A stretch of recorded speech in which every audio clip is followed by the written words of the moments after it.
오늘 하나님께서 우리에게 주신 말씀은 여호수아 24장 1절부터 33절까지의 말씀입니다. 봉독은 14절부터 27절까지 하도록 하겠습니다. 이렇게 말씀하셨으니 당신들은 이제 주님을 경외하면서 그를 성실하고 진실하게 섬기십시오. 그리고 여러분은 여러분의 조상이 강 저쪽의 메소포타미아와 이집트에서 섬기던 신들을 버리고 오직 주님만 섬기십시오. 주님을 섬기고 싶지 않거든 조상들이 강 저쪽의 메소포타미아에서 섬기던 신들이든지 아니면 당신들이 살고 있는 땅 아모리 사람들의 신들이든지 당신들이 어떤 신들을 섬길 것인지를 오늘 선택하십시오. 나와 나의 집안은 주님을 섬길 것입니다. 백성들이 대답하였다. 주님을 저버리고 다른 신들을 섬기는 일은 우리가 절대로 하지 않겠습니다. 주 우리 하나님이 친히 우리와 우리 조상을 이집트 땅 종되었던 집에서 이끌어내시고 우리가 보는 앞에서 그 큰 기적을 일으키셨습니다. 또 우리가 이리로 오는 동안에 줄곧 우리를 지켜주셨고 우리가 여러 민족들 사이를 뚫고 지나오는 동안에 줄곧 우리를 지켜주셨습니다. 그리고 주님께서는 이 모든 민족을 이 땅에 사는 아모리 사람까지도 우리 앞에서 쫓아내셨습니다. 그러므로 우리는 주님을 섬기겠습니다.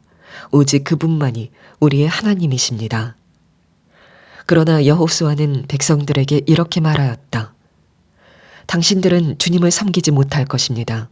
그분은 거룩하신 하나님이시며 질투하시는 하나님이시기 때문에 당신들의 허물과 죄를 용서하지 않을 것입니다.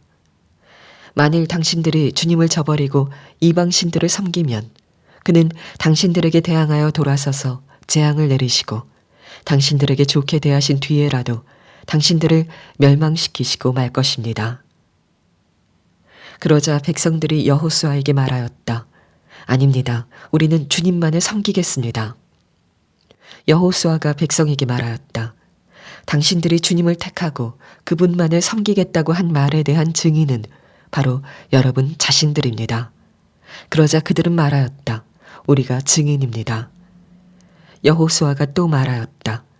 그러면 이제 당신들 가운데 있는 이방 신들을 내버리고 마음을 주 이스라엘의 하나님께 바치십시오. 백성들이 여호수아에게 말하였다. 우리가 주 우리의 하나님을 섬기며 그분의 말씀을 따르겠습니다. 그날 여호수아가 세겜에서 백성들과 언약을 세우고 그들이 지킬 율례와 법도를 만들어 주었다.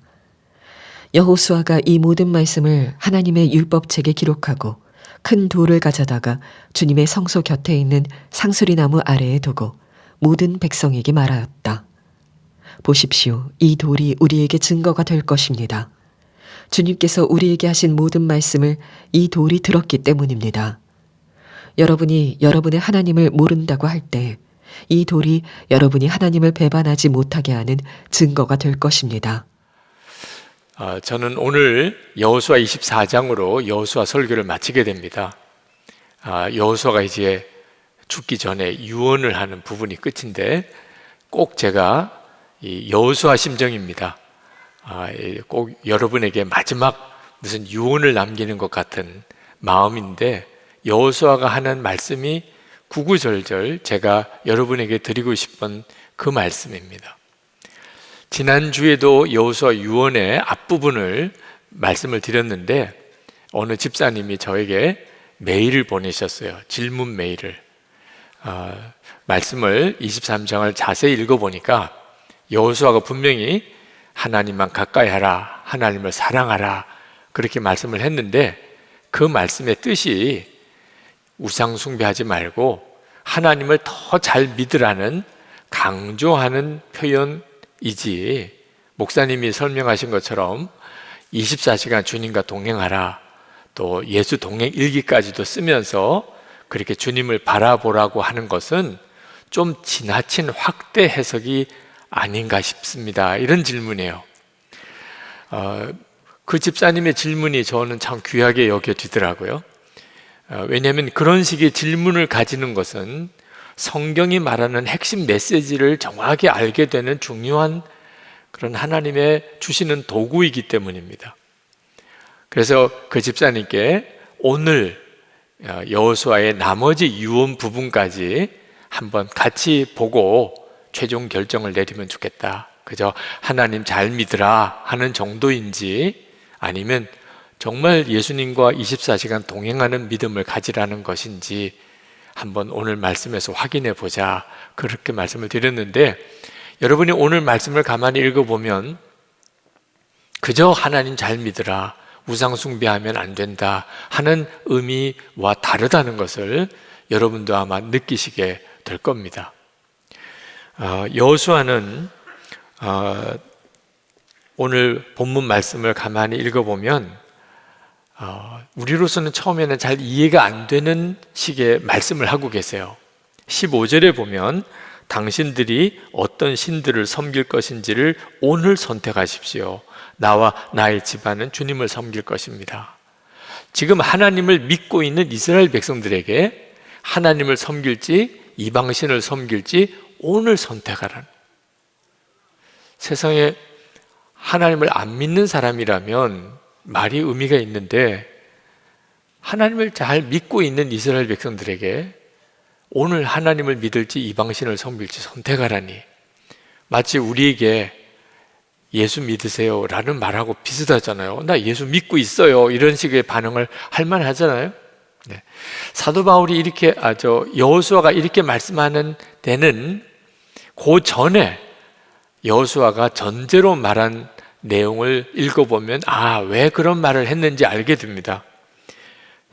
주님을 섬기고 싶지 않거든, 그러면 오늘 하나님 섬길지 이방신 섬길지 선택하십시오.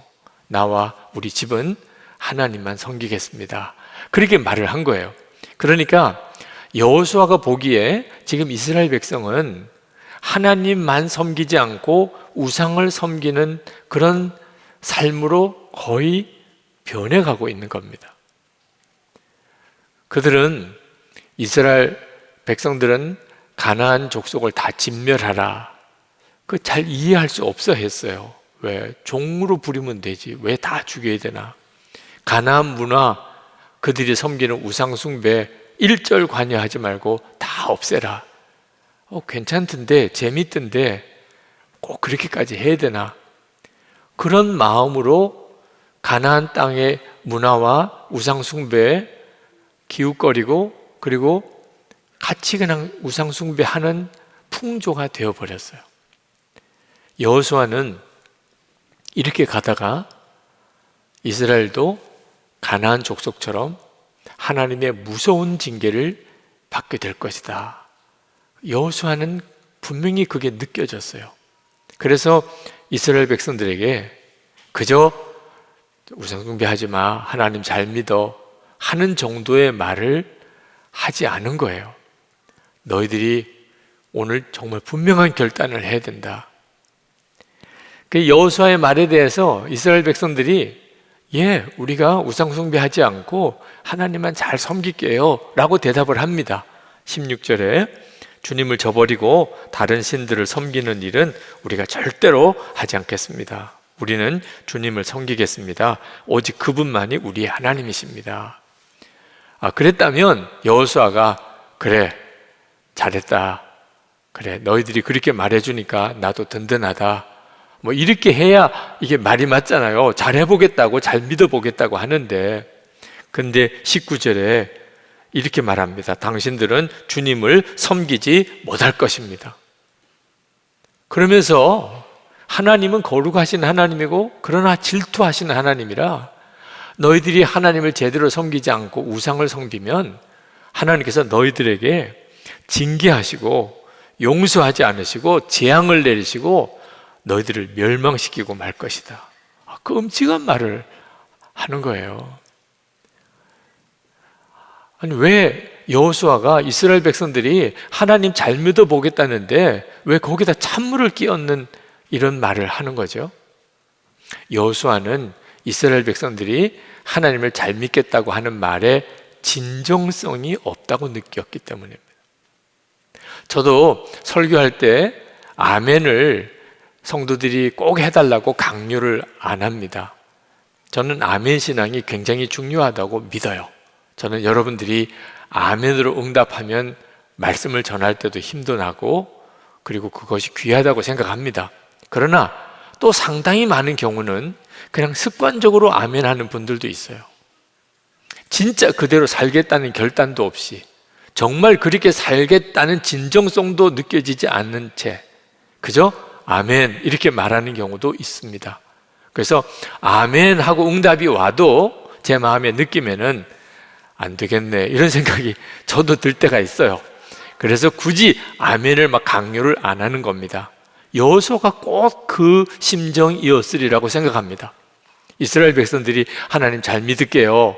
그럴 때 여호수아가 느끼기에는 안 되겠구나 얘들 이렇게 생각을 한 거예요. 왜?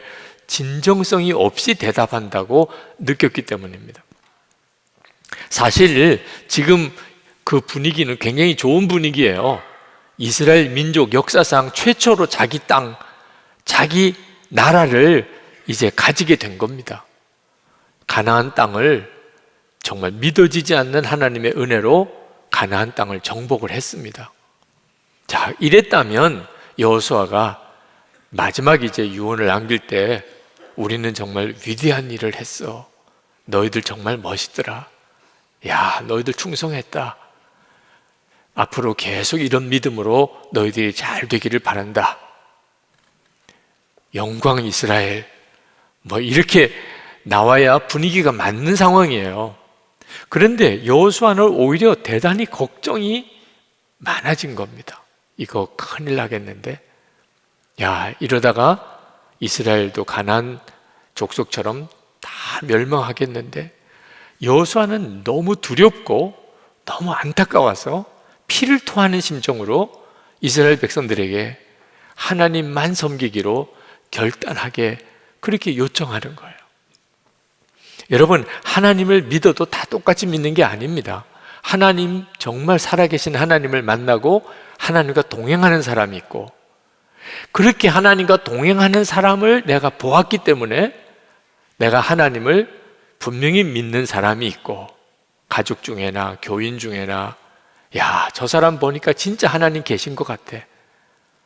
간증을 들을 때나 그래서 믿음이 생긴 사람이 있고, 또 하나님이 계시되더라, 하나님이 축복의 하나님이래더라 전에 들어서 믿는 사람이 또 있고, 세 부류가 있습니다.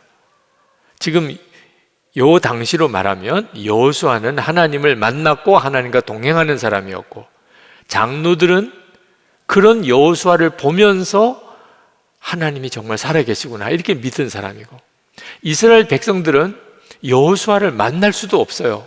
그 당시에. 그러니까 전에 들은 겁니다. 전에 들은 거. 하나님은 정말 살아계시대더라. 하나님이 여호수아에게 이렇게 지시하셨대더라. 전에 들어서 믿는 사람이 있습니다.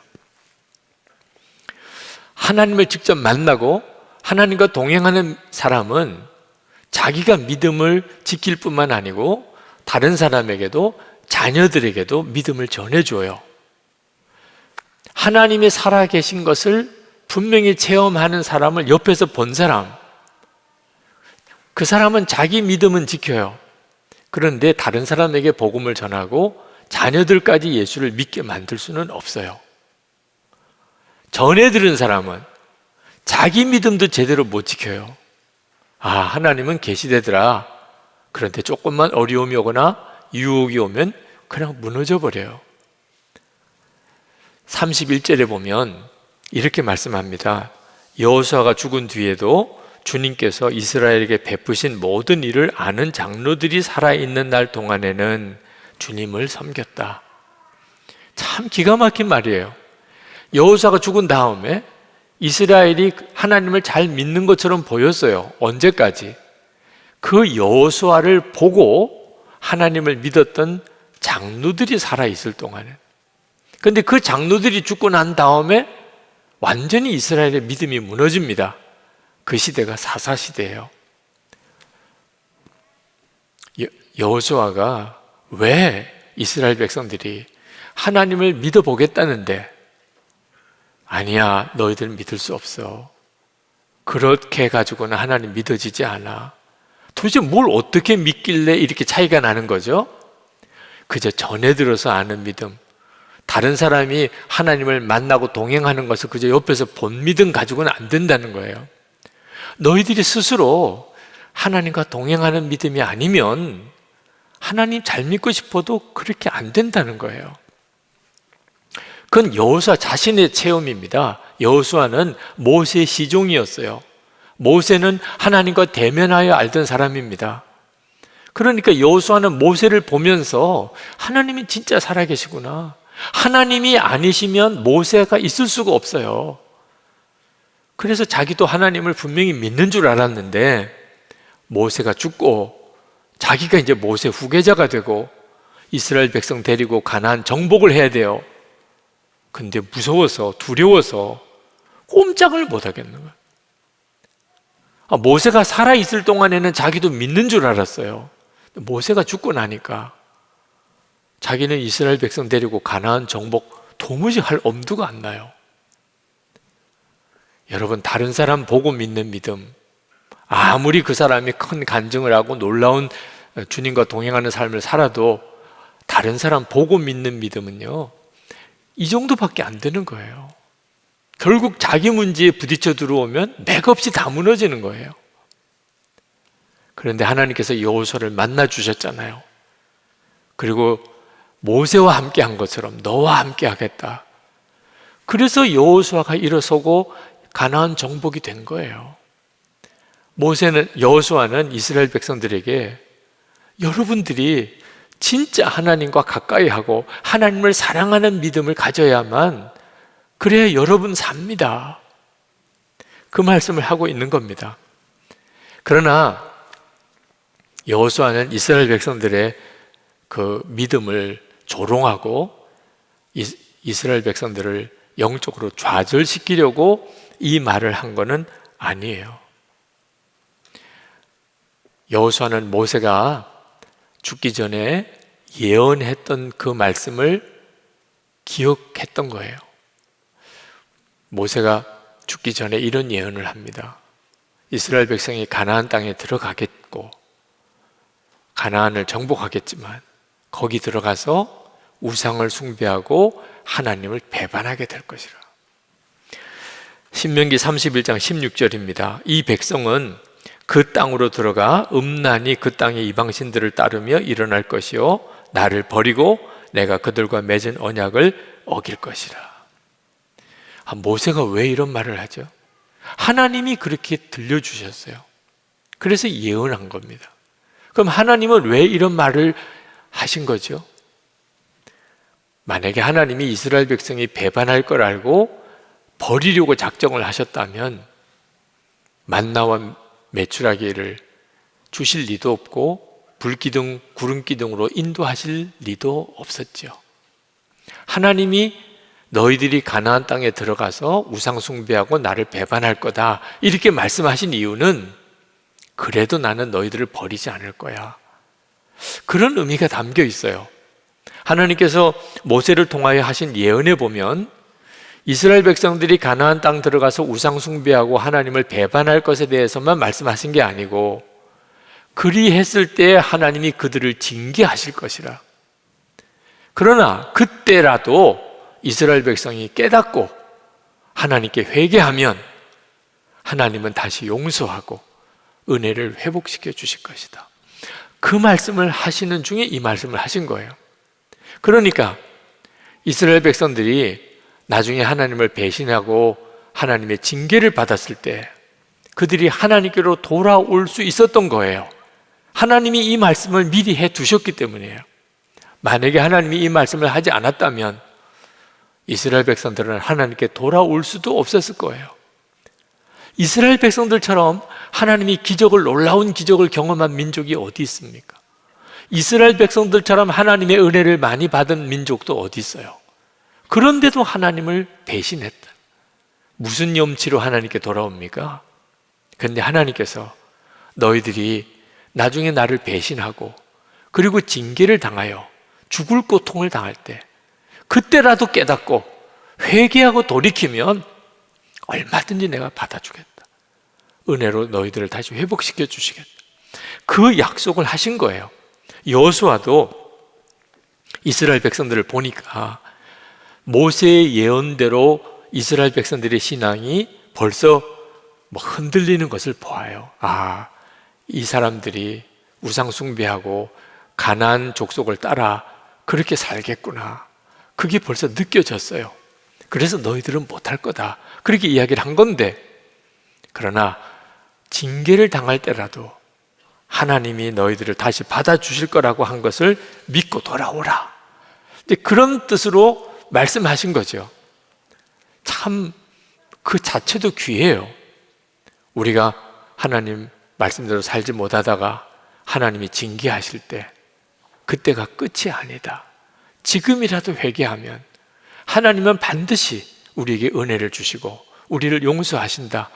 여러분, 이것만 가지고도 얼마나 귀한 은혜입니까? 그렇지만 우리 마음이 답답해요. 그렇다면 결국은 하나님 말씀대로 살 수 없다는 것인가? 우리가 평생 살면서 하나님 말씀대로 못 살고 그러다가 하나님이 징계하시면 그때서야 깨닫고 회개하고, 그리고 하나님 앞에 나오면 하나님이 다시 용서해 주시고, 그리고 난 다음에 또 우리가 하나님 말씀을 어기고, 그리고 또 징계를 당하고, 그리고 난 다음에 또 깨닫고 회개하면 하나님이 우리를 용서해 주시고, 평생 그렇게 살다가 끝나는 건가? 그런 마음도 들잖아요. 여호수아 시대가 끝나고 이제 무슨 시대가 와요? 이제는 사사 시대가 오는 건가? 그건 우리를 너무 답답하게 하는 거잖아요. 근데 하나님의 계획은 그렇지 않습니다. 하나님께서는 우리가 100번 회개하면 100번 용서하시고 1000번 회개하면 1000번 용서하시는 하나님이세요. 자비로우신 하나님, 용서와 사랑의 하나님이세요. 그렇지만 하나님은 당신의 백성들이 하나님의 말씀대로 바로 살 수 있게 해주시는 하나님이세요. 우리가 하나님 말씀대로 바로 사는 게 아니고 하나님이 하나님의 말씀대로 바로 살도록 해주시는 하나님이세요. 신명기 30장 6절입니다. 내 하나님 여호와께서 내 마음과 내 자손의 마음에 할례를 베푸사 너로 마음을 다하며 뜻을 다하여 내 하나님 여호와를 사랑하게 하사 너로 생명을 얻게 하실 것이며. 하나님은 대책이 있으세요. 우리는 늘 죄에 무너지지만 하나님은 우리를 바로 살게 해주실 대책이 있으시다고요. 그 대책이 뭐냐면 마음의 할례를 행한다는 거예요. 이 마음의 할례를 행한다는 말은 무슨 뜻이냐면 마음이 뒤집어졌다는 뜻이에요. 다시 말하면 마음이 변했다는 겁니다. 전에는 하나님의 말씀대로 살아야 한다. 그 계명이에요. 그런데 솔직히 너무 힘들어. 너무 부담스러워요. 그러면 하나님 말씀대로 못 삽니다. 아무리 하나님 말씀대로 살아야 된다고 해도 그게 힘들고 부담스럽고 그러면 못해요. 그런데 마음이 확 뒤집어져서 하나님 말씀대로 너무 살고 싶어. 하나님의 말씀이 생명길인 게 너무 분명히 믿어져요. 그러면 얼마든지 하나님 말씀대로 살 수 있어요. 살고 싶은데 하나님 말씀대로 정말 살고 싶은 마음이 간절한데 무슨 힘든 일이 있으시겠어요? 하나님이 이렇게 마음을 바꿔주시겠다는 거예요. 그렇게 됐나? 되겠어요. 첫 번째가 예수님의 십자가예요. 예수님의 십자가는 그저 우리의 죄를 씻으시는 용서의 십자가만 아닙니다. 성경을 자세히 읽어보면 우리의 옛사람, 그게 마음이에요. 우리의 옛사람, 죄를 좋아하고 그리고 육신에 끌려 사는 우리 옛사람이 예수님과 함께 십자가에서 죽고, 이제는 예수님이 우리 마음의 생명이 되셔서 우리의 생명 되시는 삶으로 바뀌는 것, 이걸 간단하게 요약하면 나는 죽고 예수로 사는, 그게 십자가예요. 여러분이 예수님을 믿고 나는 죽었습니다. 예수님과 함께. 이제는 예수님이 내 생명이십니다. 이렇게 고백할 수 있으면 이런 경우를 십자가를 통과한 사람이라고 표현해요. 그러나 아직까지 나는 죽었습니다, 이런 고백이 나는 잘 안 돼. 나는 안 죽은 것 같아. 이런 사람은 아직 십자가를 통과한 사람이 아니에요. 그러니까 예수를 믿어도 모든 게 다 말씀대로 안 됩니다. 십자가를 분명하게 붙잡지 않으니까요. 여러분은 예수를 믿고 이미 죽고 다시 사는 사람이에요. 우리 속마음이 완전히 뒤집어진 거죠. 그리고 하나님이 그 확증으로, 증거로 우리에게 성령을 보내신 거예요. 이스라엘 백성들이 여호수아가 너희들은 하나님 말씀대로 못 살아, 그러니까 막 후끈 달았던 모양이에요. 아니에요, 우리가 진짜 하나님 말씀대로 살 거예요. 21절에 아닙니다, 우리는 주님만을 섬기겠습니다. 그럴 때 여호수아가 그들에게 말합니다. 23절에 그러면 이제 당신들 가운데 있는 이방신들을 내버리고 마음을 주 이스라엘의 하나님께 바치십시오. 그저 하나님만 잘 믿으라 이렇게 말하지 않고 마음을 주 하나님께 바치십시오. 하나님이 원하시는 역사가 여기서 일어나요. 그리고 여호수아가 그 돌 하나를, 제단에 있는 돌 하나를 택하여 증거비로 삼습니다. 참 여호수아의 표현이 재밌어요. 27절을 한번 볼까요? 보십시오. 이 돌이 우리에게 증거가 될 것입니다. 주님께서 우리에게 하신 모든 말씀을 이 돌이 들었기 때문입니다. 여러분이 여러분의 하나님을 모른다고 할 때 이 돌이 여러분이 하나님을 배반하지 못하게 하는 증거가 될 것입니다. 여호수아가 오죽 답답하면 그랬을까 싶어요. 이스라엘 백성들과 지금 마지막 대화를 하는데 너희들은 하나님 못 섬길 거야. 아니에요, 우리가 진짜 하나님 잘 섬길 거예요. 그래, 그러냐? 그러면 마음을 하나님께 바치라. 그리고 너희들이 한 말, 요 돌이 다 들었다. 요즘식으로 말하면 어떻게 할까요? 휴대폰에 녹음했어. 꼼짝 마, 이제 다 녹음돼 있어. 너희들이 마음 흔들릴 때 요 들어봐. 너희들이 무슨 말 했는지 다 나와. 그런 뜻이죠. 이 돌이 다 들었어. 돌이 증거야. 그런데 여러분, 하나님께서 우리에게 꼭 그렇게 하셨는데 우리가 진짜 예수님을 영접해서 나는 예수님과 죽고 예수님이 내 생명 되셨다는 그런 믿음의 고백의 증거로 우리에게 주신 분이 성령이세요. 우리에게는 우리가 완전히 마음이 뒤집어진 사람이라는 증거가 있어요. 성령이세요. 그러므로 여러분이 나는 죽었습니다, 이 고백과, 그리고 여러분 안에 성령으로 주님이 오신 것을 진짜 믿고 주님으로 사는 결단이 너무너무 중요한 거예요. 그러면 주님이 여러분이 하나님의 말씀대로 살도록 만들어주세요. 우리가 할 일은 신앙 고백이 분명한 거예요. 나는 죽었습니다. 예수님 내 생명이십니다. 이제 주님과 함께 동행하며 살겠습니다. 성령님만 따라 살겠습니다. 중요한 것은 여러분의 이 결단이 얼마나 진정성이 있느냐 하는 거예요. 지난 주간에 한 사모님이 실명 직전에 있으세요. 기도를 받으러 오셨습니다. 목사님이 사모님을 이렇게 이끌고 그렇게 함께 기도하고 그리고 그렇게 이끌고 가셨어요. 앞이 안 보이시니까. 앞이 안 보이시는 사모님의 심정이 얼마나 비참하고 얼마나 두렵고 또 얼마나 낙심이 되겠어요. 여러분, 갑자기 눈이 안 보인다고 생각해 보세요. 목사님 사모님이신데 앞으로 목회는 어떻게 해요? 그 두려운 마음과 그리고 그 절망스러운 마음을 가지고 오신 사모님 마음으로 너무 저도 안타깝더라고요.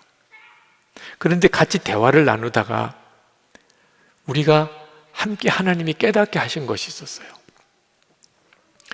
눈이 안 보이는 것은 정말 비참한 일이죠. 두려운 일이고. 그런데 예수님께서 지금 우리 안에 계시잖아요. 이게 우리의 분명한 믿음이잖아요. 예수님 아니면 우리가 이렇게까지 신앙생활 할 수도 없잖아요. 그런데 육신의 눈이 머는 것만 두렵지, 나와 함께 계시는 그 예수님을 바라보는 눈이 뜨이지 못한 것에 대해서는 왜 아무 생각이 없는가? 예수님이 나와 함께 계신 영적인 눈이 뜨였다면, 비록 육신의 눈이 이렇게 멀어가는 것이 두렵긴 하지만 이렇게까지 절망적이지는 않지 않겠는가? 주님 의지하면, 주님 바라보는 눈이 분명히 뜨이면 이런 형편에서도 마음에 평강이 있고, 이런 상황에서도 내 마음에 감사가 있고, 이런 상황에서도 내가 오히려 주님께 희망을 가질 수 있잖아요. 그게 예수 믿는 능력이잖아요. 사모님에게 있어서 지금 눈의 시력을 다 잃어가는 것보다 더 시급히 해결받을 문제는 사모님 안에 계신 주님을 바라보는 영적 눈이 뜨이는 것 같습니다. 우리가 순서를 바로 하고 기도합시다. 주님을 바라보는 눈을 뜨게 해주세요. 진짜 앞이 안 보여서 눈 뜨게 해주세요. 이 기도, 그 절박감으로 먼저 주님, 제 영적인 눈이 먼저 뜨이게 해주세요. 주님 바라볼 수 있게 해주세요. 그 다음에 내 마음에, 지금 이 기가 막힌 상황에서도 내 마음의 평안이, 내 마음의 감사가, 내 마음의 확신이 내 마음에 일어나게 해주세요. 그러면 그 다음엔 주님이 하시는 거예요. 기적을 일으키고, 그리고 우리를 놀랍게 인도하실 일은 그 다음에 주님이 하시는 거라고.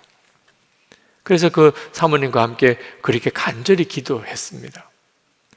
그때 제가 깨달았어요. 하나님이 왜 이 사모님을 이렇게 만나게 하셨나.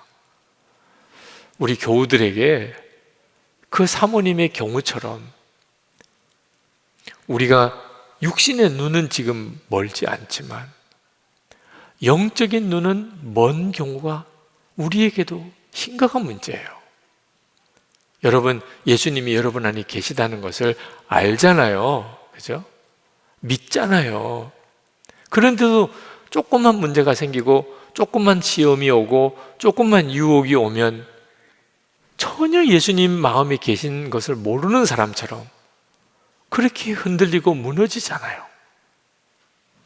이런 믿음으로는 하나님 말씀대로 잘 살아보겠다고 아무리 결심해도 안 된다, 그 말이에요. 우상 숭배하지 말아야지, 하나님만 믿어야지. 누가 모르나요? 다 우리가 원하는 거잖아요. 그런데도 안 되는데 어떻게 해요? 안 되는데. 여호수아가 그토록 이스라엘 백성들에게 보고 싶었던 것은 이제는 주님을 진짜 만나고 하나님과 가까이 하고 하나님을 사랑하는 믿음 없이는 나는 죽는다. 이런 진정한 결단이 여호수아에게 보이지 않았던 것, 그게 안타까웠던 거죠. 오늘 우리에게 주시는 주님의 말씀이에요. 여러분, 절대로 믿는 척 하지 마세요. 여러분 남편과 아내가 압니다. 여러분 가정의 자녀들이 다 알아요. 여러분 가까이에 있는 주변의 사람이 여러분이 진짜 예수님 믿고 나는 죽고 예수로 사는 정말 구원받은 자인지, 아니면 그냥 믿는 척하고 사는 사람인지 다 알아요. 여러분, 언제까지나 믿는 척하고 살 수 없어요. 결국 어느 순간에는 둘 중에 하나를 딱 결정해야 돼요. 그 순간이 오늘이어야 돼요. 오늘 이 여호수아 마지막 설교하는 이 시간에 여러분의 마음에 나는 죽었습니다, 분명하게 고백하고 산다. 나는 이제 주님만 오직 따라간다. 이 믿음 아니면 나 죽는다. 지금 눈이 안 보여요. 그 시간에 주여 눈을 뜨게 해주세요. 이런 절박한 기도가 나오는 그 심정으로 이렇게 기도해야 합니다. 그동안에 아무리 결심해도 안 되던데, 여러분, 주님은 반드시 여러분을 오늘 다시 일으키세요. 포기하는 게 진짜 실패지, 내가 그동안에 실패했던 것은 하나님께서 얼마든지 우리를 다시 쓰실 수 있는 도구예요. 베드로는 예수님 3번 부인하고 위대한 사도로 쓰임 받았잖아요. 한 가지만 더 여러분에게 기도 부탁드립니다. 여러분 자신 혼자서 주님의 임재에 눈이 뜨이는 그것만 기도하지 말고 우리 모두가 다 함께 주님의 임재에 눈이 뜨이는 역사가 일어나기를. 코로나19가 끝나면서 하나님은 반드시 그 일을 이루시려고 하신다고 저는 믿어요. 우리 모두가 다 주님의 임재를 바라보는 눈이 뜨이는 것, 그게 영적인 대각성입니다. 한 사람이 영적인 눈이 뜨이는 것과 모인 회중 전체가 영적인 눈이 뜨이는 것은 완전히 다른 문제예요. 11월 11일 이번 목요일 우리 기도 성회를 합니다. 여러분 그날 오실 수 있는 분은 다 오세요. 온라인으로 밖에 오실 수 없으시면 좋아요. 휴대폰으로라도 얼마든지 들어오실 수 있어요. 하나님, 지난 2년이 진짜 기가 막힌 어려운 해였습니다. 이제 우리에게 주를 바라보는 눈이 열리게 하소서. 그저 마음의 결심만 가지고는 안 되는 것을 이제 인정합니다. 들어서 믿는 믿음으로는 시험을 못 이겨요. 주를 만나는 눈을 열어주세요. 주님을 정말 뜨겁게 사랑하기까지 하는 그런 믿음으로 그렇게 살게 해 주옵소서. 오늘도 우리 기도하십시다. 여러분, 주님 제 눈을 열어 주를 보게 하시고 주님과 온전히 동행하며 그리고 뜨겁게 주님을 사랑하는 그런 믿음으로 살게 주시옵소서. 우리 다 같이 통성으로 기도하겠습니다. 은혜와 사랑이 충만하신 하나님, 놀라우신 하나님의 은혜와 하나님의 역사하심을 인해 감사를 드립니다. 하나님의 크신 은혜로 우리를 붙들어 주셔서 아버지 하나님, 하나님의 놀라우신 은혜를 감사합니다. 주의 말씀을 전해서 주님, 나의 주님 사모하며 갈망하는 우리의 마음의 중심을 하나님 받아주셔서 모든 성도들에게 하나님 은혜를 더하시고 성령을 보내주시고 감사합니다. 나는 죽고 정말 예수로 사는 분명한 믿음의 고백으로 그렇게 살기를 원합니다. 아버지, 놀라우신 하나님, 약속하신 대로 주의 말씀대로 살아내는 역사가 일어나게 하여 주시옵소서. 성도들 안에 진정한 부흥이 일어나고 영적 대각성이 일어나게 하여 주옵소서. 갈망이 모이고 기도가 모여서 하나님의 부흥을 경험하게 하여 주옵소서. 하나님 감사합니다. 놀라우신 주님 감사합니다. 아버지 하나님, 정말 안타깝고 간절한 심령으로 주님께 기도합니다. 그동안 결심 수도 없이 했고 결단도 수도 없이 했습니다. 그래서 오히려 더 좌절이 큽니다. 안 되나 봐, 안 되는 일인가 봐, 하나님의 말씀대로 사는 일은 정말 어려운 건가 봐. 그러나 하나님, 나는 죽고 예수로 사는 십자가의 복음과 우리 가운데 오신 성령의 역사를 붙잡습니다. 오늘도 사모하며 갈망하는 사랑하는 성도들 위해 하나님의 부흥을 주시기 원합니다.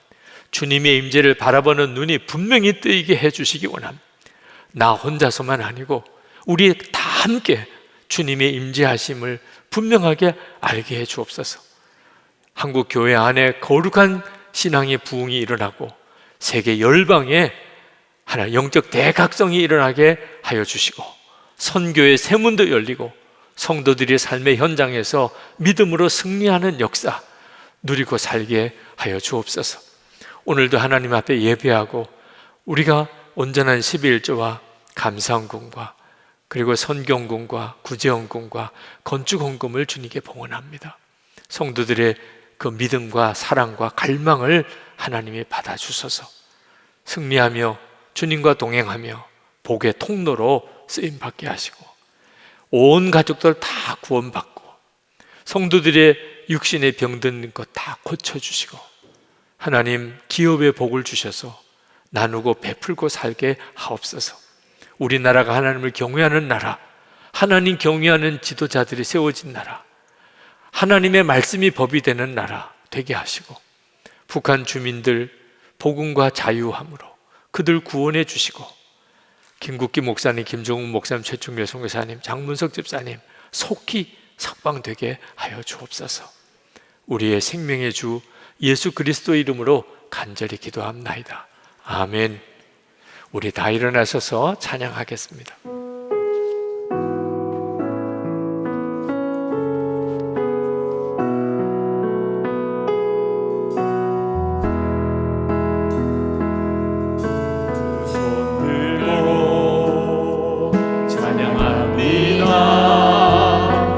다시 오시와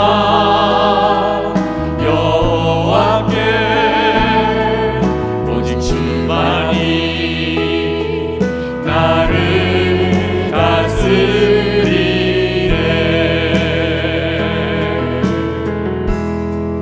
나 주님만을 섬기 헛된 마음 버리고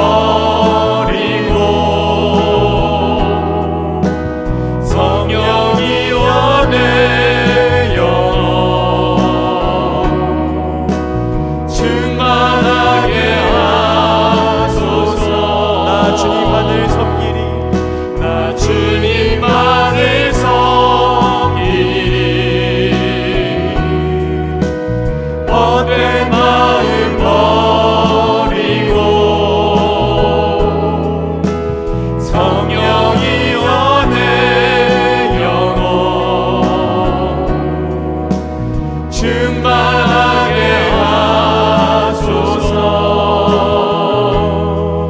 주님 앞에 내 생명 드리리라.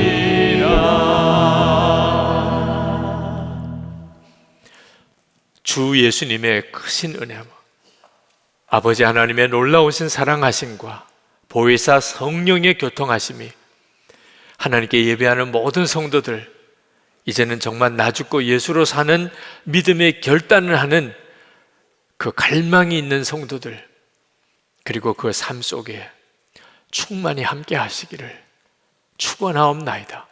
아멘.